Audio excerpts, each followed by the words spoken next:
నమస్తే welcome to V3 news లక్ష్యం సమాజహితం నేను ఆకాంక్ష బులెటిన్ల ముందుగా హెడ్లైన్స్ చూద్దాం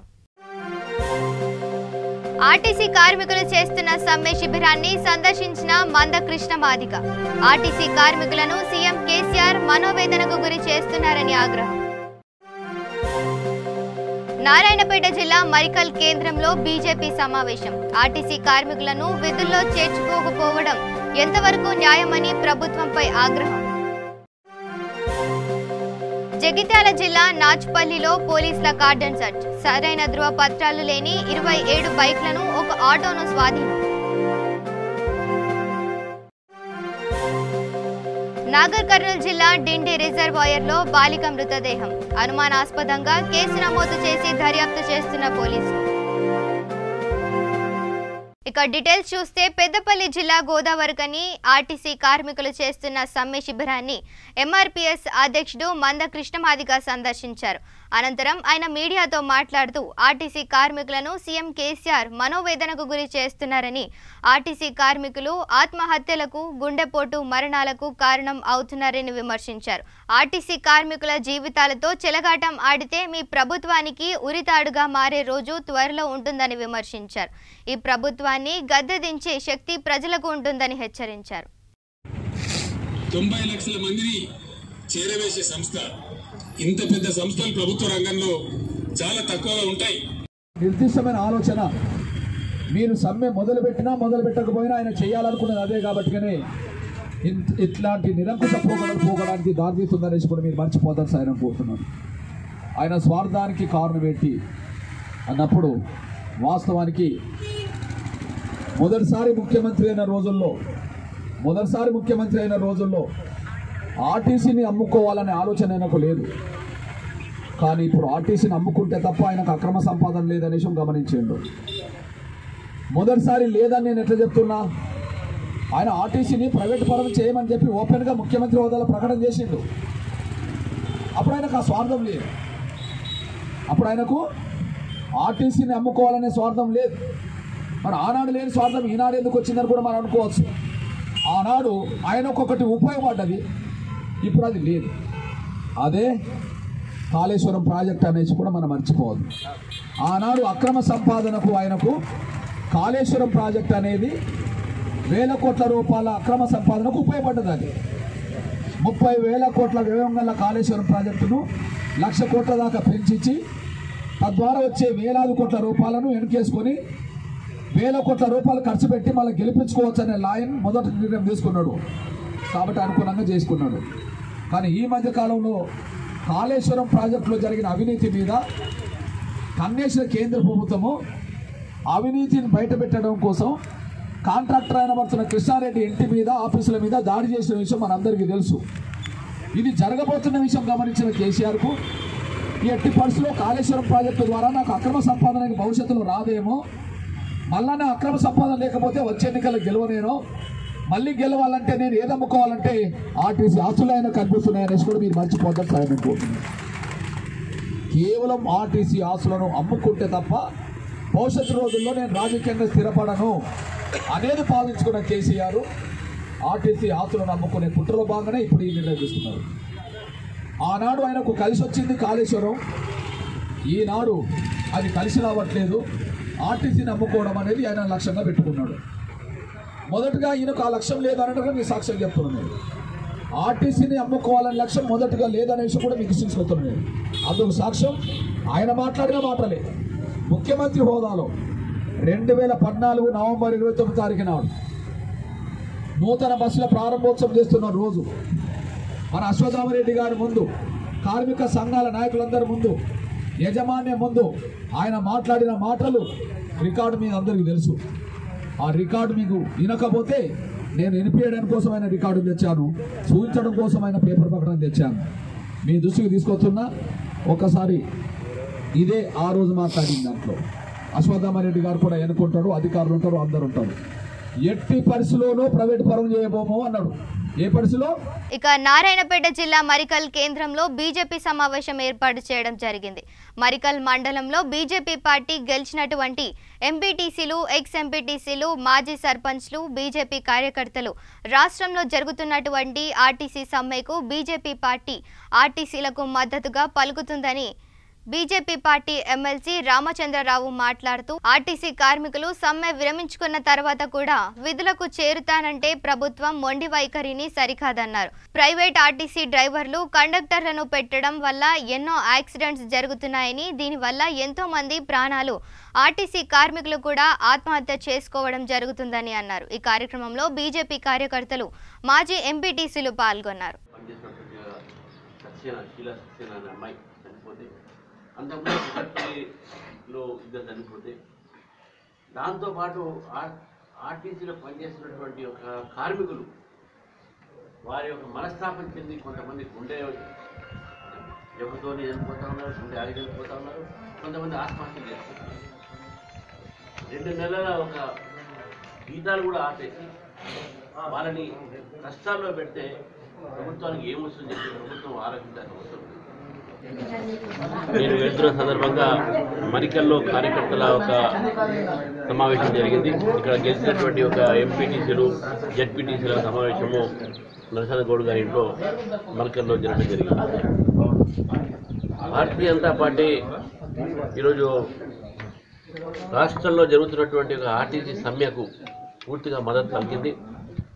వాళ్ళు సమ్మె విరమించుకున్న తర్వాత కూడా ప్రభుత్వం ఒక వైఖరిలో మార్పు రాలేదు. దీన్ని భారతీయ జనతా పార్టీ పూర్తిగా ఖండిస్తామని. వాళ్ళు ఒక మెట్టు దిగొచ్చి మేము విధుల్లో చేరుతాము, మీరు ప్రైవేట్ డ్రైవర్లతో బండిలు నడిపి ప్రజల ప్రాణాలన్నీ మీరు అరిచేతిలో పెట్టేటువంటి పరిస్థితి తీసుకొచ్చారు. నిన్న హైదరాబాద్లో ఒక మహిళ చనిపోయింది, అంతకుముందు కుకట్పల్లిలో చనిపోయారు.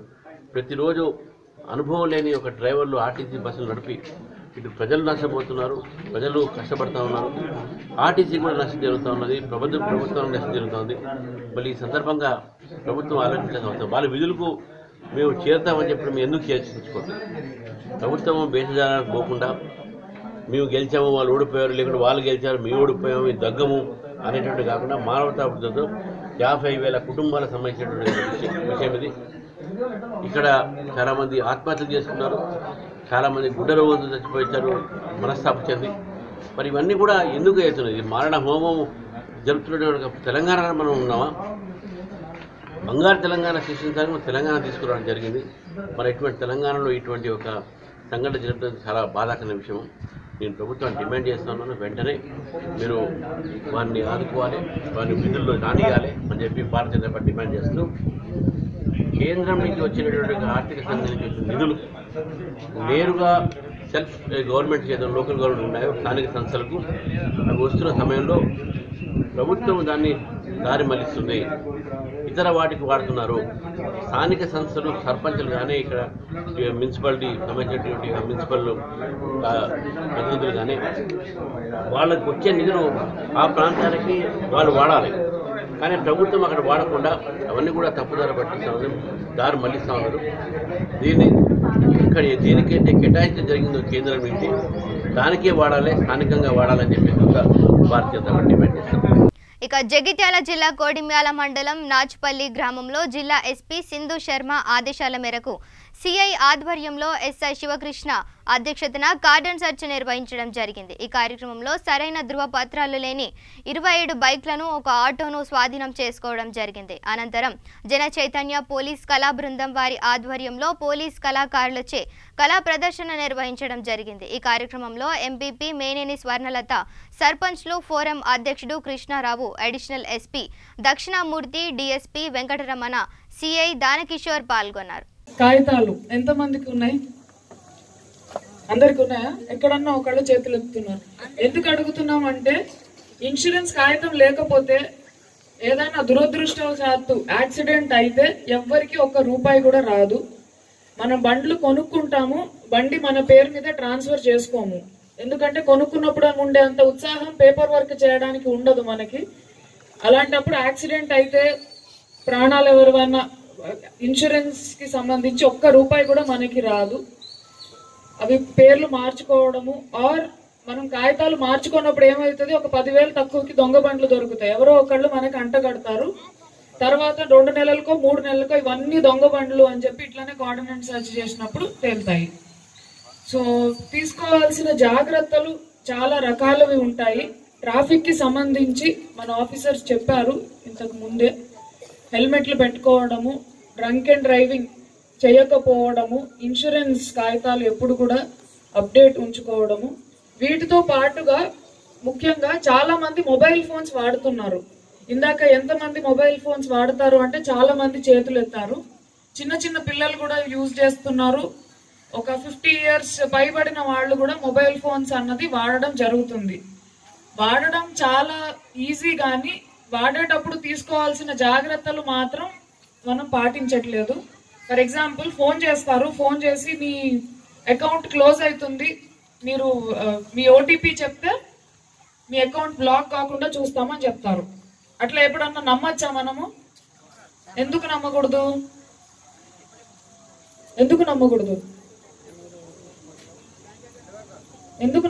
ఫోన్ చేసి మీ డెబిట్ కార్డు బ్లాక్ అవుతుంది, మీరు ఓటీపీ పిన్ చెప్తే మేము ఎస్బీఐ బ్యాంక్ నుంచి కాల్ చేస్తున్నాము, బ్యాంక్ వాళ్ళు ఫోన్ చేయరు. Very good.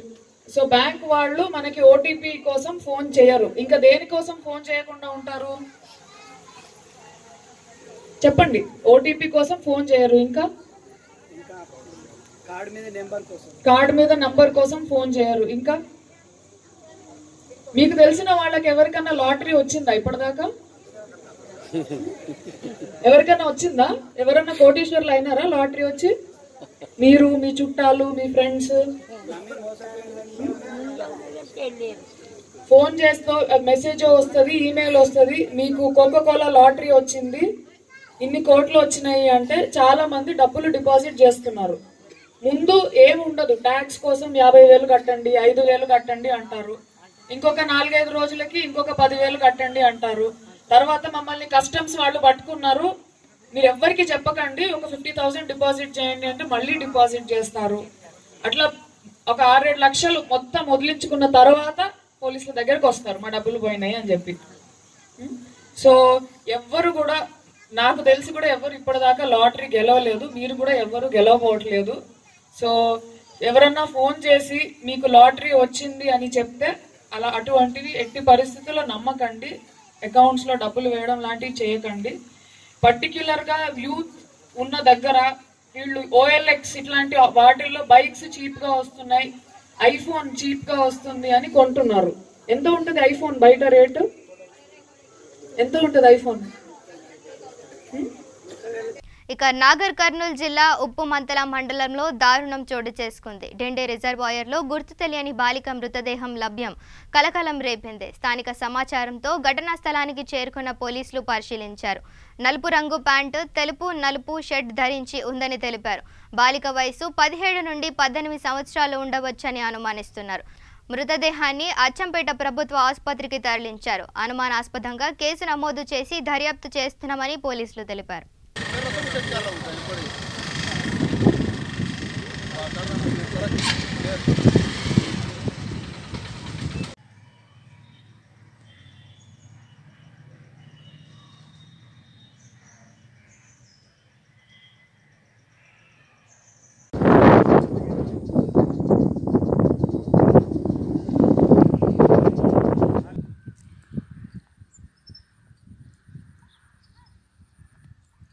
ఇక తెలంగాణ రాష్ట్ర ఆర్టీసీ కార్మికులపై అక్రమ అరెస్టులకు నిరసనగా వరంగల్ రూరల్ జిల్లా నర్సంపేట డిపో ఆర్టీసీ కార్మికులకు మద్దతుగా వామపక్ష సంఘాల ఆధ్వర్యంలో డిపో ముందు బైఠాయించి నాయకులను అరెస్టు చేసి పోలీస్ స్టేషన్కు తరలించారు. ఈ కార్యక్రమంలో సిపిఎం జిల్లా నాయకులు సమ్మన్న, కుమారస్వామి, ఎస్ఎఫ్ఐ నాయకులు శ్రీధర్, ప్రశాంత్లు, డివైవైఎఫ్ జిల్లా కార్యదర్శి సుధీర్లు పాల్గొన్నారు.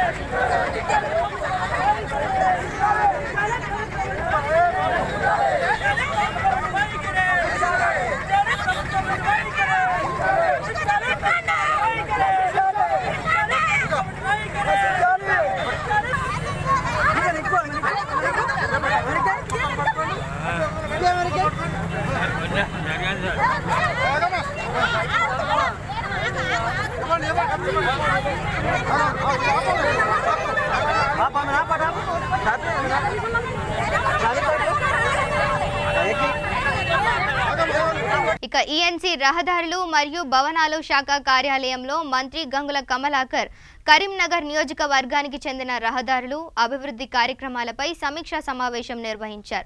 ఈ సమీక్షా సమావేశంలో కరీంనగర్లో మంత్రి ఆలోచనల మేరకు కరీంనగర్ నగరంలో పర్యాటక రంగంగా అభివృద్ధి చేయడం దృష్టిలో ఉంచుకొని ప్రతిష్టాత్మకంగా నిర్మిస్తున్న సస్పెన్షన్ బ్రిడ్జి పనులు ప్రగతి విషయమై చర్చించారు.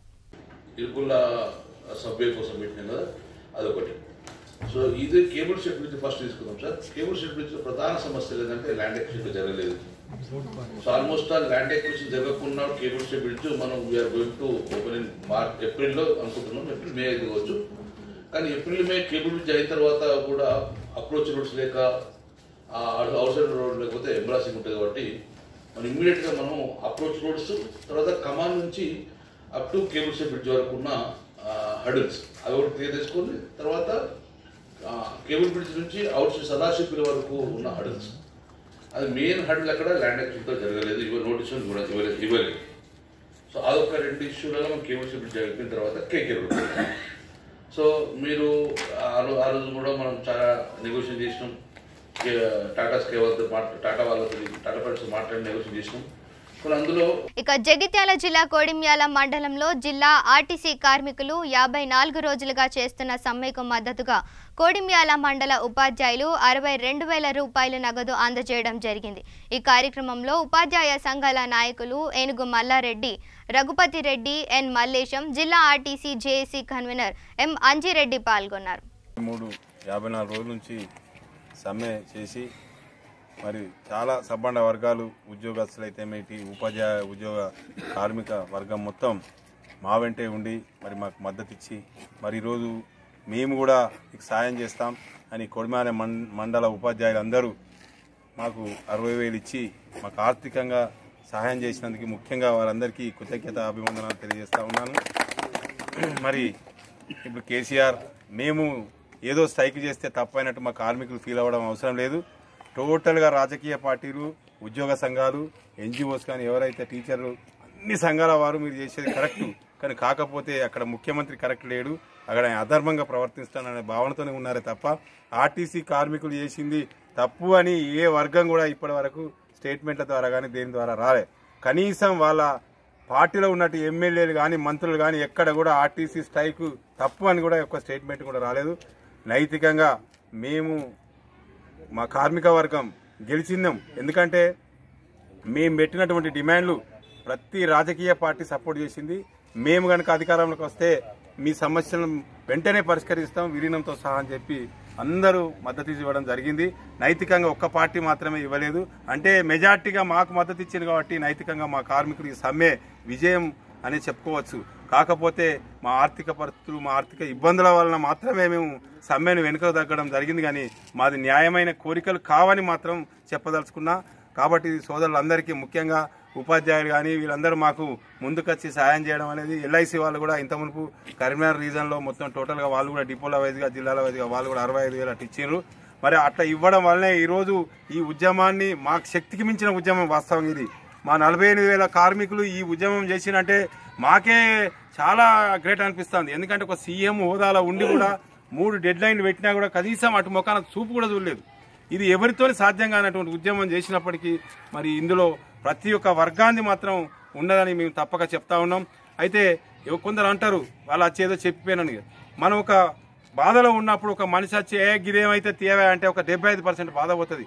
అట్లాంటి సహాయం చాలా వర్గాలు ఉపాధ్యాయులు అయితే ఉద్యోగులు అయితే మామూలుగా ఒక మొన్న హుజరాబాద్లో అయితే ఒక టీ కొట్టు నడుపుకునేటోళ్ళు ఆలుమొగలు వచ్చి 50 క్వింటల్ బియ్యం సైకిల్ తీసుకొచ్చి ఇచ్చిపోయారు. అట్లాంటి చాలా వరకు అందరికీ బాధ అనిపిస్తుంది. అందరు మద్దతు ఇచ్చింది కానీ ఒక కేసీఆర్ గారు మద్దతు ఇవ్వలే. అంటే దీని అర్థం ఏంటంటే టోటల్ సబ్బండ వర్గాలు కార్మికులు చేసినట్టు కరెక్టే. కేసీఆర్ మొండిగా ఉండడనే ఉద్దేశం తప్ప వేరే లేదు. కాబట్టి నైతికంగా విజయం సాధించడం దీని మరి ఇప్పుడు సార్ అన్నట్టు మీరు ఇలా పేపర్లో చూస్తే వాళ్ళు స్కూళ్లను మూత అంటే దాని ప్రత్యున్యం మొదలు చూస్తాడు. ఏ వ్యవస్థను దెబ్బతీయాలన్నా కూడా స్కూల్ ఎందుకు ఒకప్పుడు మనం చదువుకున్నప్పుడు 400-500 మంది ఉండేది. ఇంటర్మీడియట్లో సీటు కావాలంటే మేము ఆర్ట్స్ కాలేజ్ సీటు సంపాదించడానికి ఎఫ్ సెక్షన్ ఉన్నాం. అప్పుడు ఫస్ట్ క్లాస్ మార్కులు ఉన్నప్పటికీ మాకు ఎఫ్ సెక్షన్ల సీట్ దొరికింది. అంటే అప్పుడు ప్రత్యున్నయం డిగ్రీ కాలేజీలు లేవు, జూనియర్ కాలేజీలు లేవు. ఈరోజు ముందే కాలేజీలకు పర్మిషన్ ఇచ్చి, స్కూళ్లకు విపరీతంగా పర్మిషన్ ఇచ్చి దాన్ని ముందు చూపుగా అది చేసుకొని ఈ రోజు విద్యను నిర్వీర్యం చేస్తా ఉన్నారు, వైద్యాన్ని నిర్వీర్యం చేస్తా ఉన్నారు. అదే రంగంలో ట్రాన్స్పోర్ట్ను కూడా నిర్వీర్యం చేస్తా ఉన్నారు. ఇది పాలక వర్గాలు ముందే ఊహించి వాళ్ళు చేయాలి అనే ఉద్దేశంతోనే చేసి ఈరోజు మనందరి మీద నెట్టి ఉద్యోగులు పనిచేస్తలేరు, కార్మికులు పనిచేస్తలేరు, వీళ్ళు పనిచేస్తలేరు, వాళ్ళు పనిచేస్తారు అని చెప్పి నెట్టి నెపంతో మాత్రమే నిరుద్యోగాన్ని పెంచి పోషిస్తున్నటువంటి కేసీఆర్ ఇది ఎన్నో రోజులు ఆగది. నైతికంగా మీరు ఇప్పుడు మేము విజయం సాధించిన విర్రవీగుతున్నారే తప్ప మీరు ఏ మాత్రం కూడా విజయం కాదు. ఇది ఈ పాలన ఎవరు కాదు, దీనికి ఎవరు పడితే వాళ్ళే చేస్తారు. ఇట్లాంటివి గుండాలు కూడా, వీధి రౌడీలు కూడా ఈ పరిపాలన చేసే శక్తి ఉంటుంది. నైతికంగా మీరు ఆలోచించి ఇప్పటికైనా కార్మికులు కానీ ఉద్యోగులకు కానీ న్యాయం చేయాలి తప్ప కక్షతోని ఎప్పుడు కూడా మీరు వివరించవద్దని తెలియజేస్తూ, ఈ ముఖ్యంగా ఇక్కడికి ఉపాధ్యాయులు పిలిచి మాకు సాయం చేసినందుకు వారికి మేము జన్మల రుణ. ఇక జ్యోతిర్లింగ శైవ క్షేత్రమైన శ్రీశైలం మహాక్షేత్రంలోని శ్రీ బ్రహ్మరాంబ మల్లికార్జున స్వామి అమ్మవారి ఉభయ దేవాలయ పరివార దేవాలయ హుండీ లెక్కింపు ఆలయ ప్రాంగణంలోని అక్కమాదేవి అలంకార మండపంలో శ్రీశైలం దేవస్థానం ఈవో కెఎస్ రామారావు ఆధ్వర్యంలో దేవస్థానం సిబ్బంది శివ సేవకులతో హుండీ లెక్కింపు నిర్వహించారు. ఈ లెక్కింపు గడిచిన కార్తీక మాసంలో 35 రోజులకు రికార్డు స్థాయిలో 4,40,65,000 రూపాయల నగదును భక్తులు కానుకలుగా లభించాయని అధికారులు తెలిపారు.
వరంగల్ అర్బన్ లో కొలువైన షణ్ముఖ సుబ్రహ్మణ్య మహాయాగ పురస్కృత శ్రీ వల్లి దేవసేన సమేత శ్రీ సుబ్రహ్మణ్యేశ్వర స్వామి కళ్యాణ మహోత్సవంలో ఈ నెల 27వ తేదీ నుండి డిసెంబర్ 2వ తేదీ వరకు శ్రీ భద్రకాళి దేవాలయంలో నిర్వహించనున్నామని శ్రీ భద్రకాళి దేవాలయం ప్రధాన అర్చకులు శేషు ఈవో సునీత తెలిపారు. కళ్యాణ మహోత్సవంలో నిర్వహించుటకు అన్ని ఏర్పాట్లు పూర్తి చేశారని వారు అన్నారు.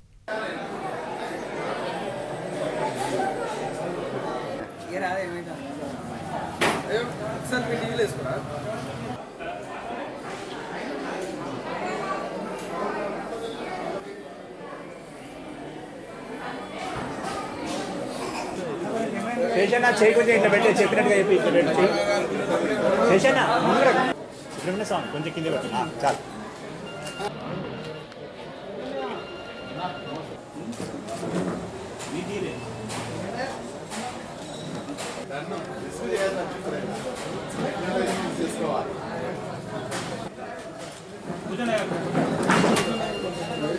ఒకటి చెరువులో పడేస్తారు, ఒకటి నీళ్లలో పడేస్తారు, ఒకటి శివాలయంలో పడేస్తారు, ఒకటి బ్రాహ్మణికి దానం ఇస్తారు. అవి పూజా ద్రవ్యాలు మాత్రం ఆచమనం చేసుకునే పాత్రలు మాత్రమే వాళ్ళు తెచ్చుకోవాలి.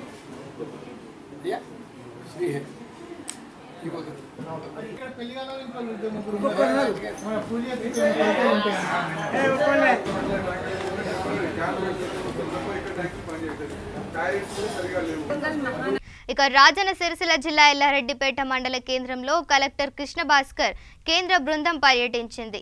దూమాల గ్రామంలోని ఈత వనాన్ని పరిశీలించారు. అనంతరం 1200 చెట్లను 5 ఎకరాల్లో నాటడం జరిగిందని గీతా కార్మికులు తెలిపారు. అమరవీరుల కుటుంబాన్ని కలిసి వారి పరిస్థితి అడిగి తెలుసుకున్నారు.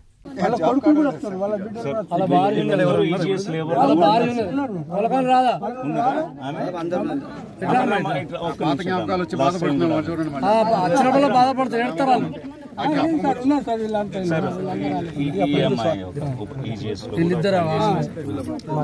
అటే శంకర్ జాబ్ కార్డు ఉందా మీకు? ఏమైనా ఇబ్బందులు అయ్యా మీకు పథకం తెస్తారు? అంటే అడిగినప్పుడు పని ఇస్తుండ్రమ్మా. ఎన్ని రోజులు చేసినావు? 50 రోజులు చేసినావు. ఎన్ని రోజులు అందాజుగా? సాధారణంగా మీ ఊర్లో మీకేమైనా అనిపించిందా ఉపాధి హామీ వల్ల మీ ఊర్లో ఏమన్నా ఉపయోగం వచ్చిందని మీకు అనిపించింది ఏమన్నా? అంటే ఇది ఉపయోగం అమ్మా, ఇది ఉండాలంటారా ఉండకూడదు అంటారా? ఉపాధి ఉండాలి, అది చెప్పండి.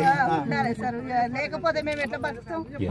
పెద్ద ఉపాధి ఎప్పుడు చేసుకొని బతికేటోళ్ళ మీరు చెప్తే సార్ కేంద్ర ప్రభుత్వం వెళ్ళి చెప్తారా విషయం? ఉండాలని మీరు చెప్పాలని విందానికి వచ్చినాం అంతే. వ్యవసాయం కన్నా ఎక్కువ ఉపాధి హామీ పథకంతోనే హ్యాపీగా ఉన్నారు పబ్లిక్. బులెటిన్ ముగించే ముందు హెడ్లైన్స్ మరోసారి చూద్దాం. ఆర్టీసీ కార్మికులు చేస్తున్న సమ్మె శిబిరాన్ని సందర్శించిన మందకృష్ణ మాదిగ. ఆర్టీసీ కార్మికులను సీఎం కేసీఆర్ మనోవేదనకు గురి చేస్తున్నారని ఆగ్రహం. నారాయణపేట జిల్లా మరికల్ కేంద్రంలో బీజేపీ సమావేశం. ఆర్టీసీ కార్మికులను విధుల్లో చేర్చుకోకపోవడం ఎంతవరకు న్యాయమని ప్రభుత్వంపై ఆగ్రహం. జగిత్యాల జిల్లా నాచ్పల్లిలో పోలీసుల కార్డన్ సెర్చ్. సరైన ధృవ పత్రాలు లేని 27 బైక్లను, ఒక ఆటోను స్వాధీనం. నాగర్ కర్నూల్ జిల్లా డిండి రిజర్వాయర్లో బాలిక మృతదేహం. అనుమానాస్పదంగా కేసు నమోదు చేసి దర్యాప్తు చేస్తున్న పోలీసులు. ఇవి bulletin updates. Stay tune to V3 news. లక్ష్యం సమాజహితం.